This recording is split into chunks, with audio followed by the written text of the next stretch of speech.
Kita masuk ke modul 6, menyangkut pemanfaatan ruang.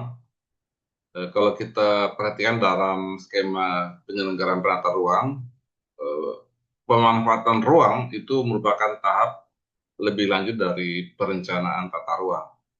Dan pengaturan tentang pemanfaatan ruang diatur dalam sejumlah peraturan perundang-undangan, baik di PP 21, di Permen 13, dan Permen 15 tahun 2021. Dan terus terang memang ada sejumlah perubahan dari Undang-Undang 26 2007 tentang alokasi pengaturannya. Secara umum ada dua hal yang diatur, yaitu menyangkut kesesuaian kegiatan pemanfaatan ruang, dan yang kedua adalah menyangkut masalah sinkronisasi program pemanfaatan ruang.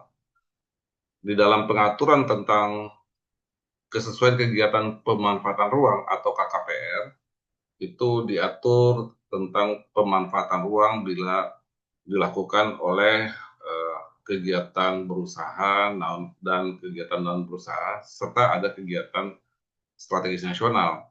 Dan itu terkondisi dengan adanya RDTR atau tidak ya, di masing-masing daerah. Bila sudah ada RDTR, maka masuk ke dalam tahap konfirmasi sehingga lebih mudah ya.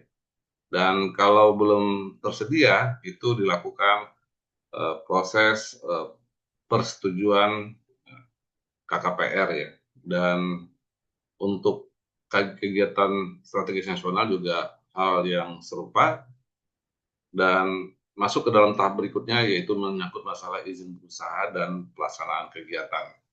Nah, kalau kita perhatikan tipologi KKPR ini, ada yang berbentuk rekomendasi bila itu merupakan kegiatan bersifat strategis nasional yang tidak terdapat di dalam RDTR, dalam rencana tata ruang. Ada yang berbentuk persetujuan KKPR bila hal itu diatur di dalam rencana umum tata ruang, baik nasional sampai dengan provinsi, termasuk rencana-rencana rinci dari rencana tata ruang wilayah tersebut, termasuk juga ada yang berbentuk konfirmasi ya, kalau memang itu sudah ada pengaturan RDTR di dalamnya. Nah, dari tiga hal ini akan masuk ke dalam tahap berikutnya dalam proses pembangunan, yaitu adanya persetujuan lingkungan, ya, persetujuan bangunan gedung, dan perizinan berusaha dari masing-masing sektor. Nah, ini kita lihat satu proses pengajuan KKPR dalam perizinan berusaha. Ya. Ini sudah ada suatu skema yang cukup ramai juga ya kalau kita perhatikan.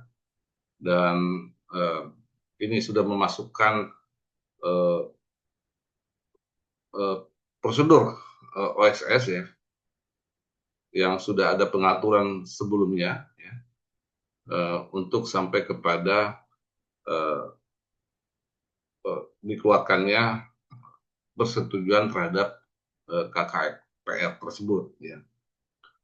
Nah, kemudian kita lihat juga beberapa contoh ya dalam pengajuan KKPR ya, yang dilakukan dengan melalui sejumlah pertimbangan ya, dari pertimbangan teknis, kemudian juga ada eh, analisis terhadap kesesuaian pemanfaatan ruang ya, termasuk bila mana ada yang disetujui secara penuh hingga yang disetujui sebagian ya.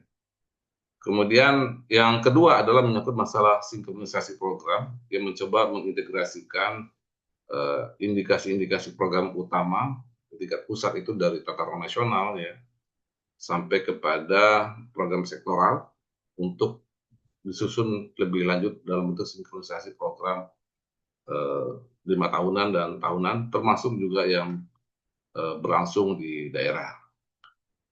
Saya kira demikian sedikit penjelasan tentang aspek pemanfaatan ruang ya di dalam kebijakan yang baru, baik di dalam PP 21 maupun di dalam peraturan menteri.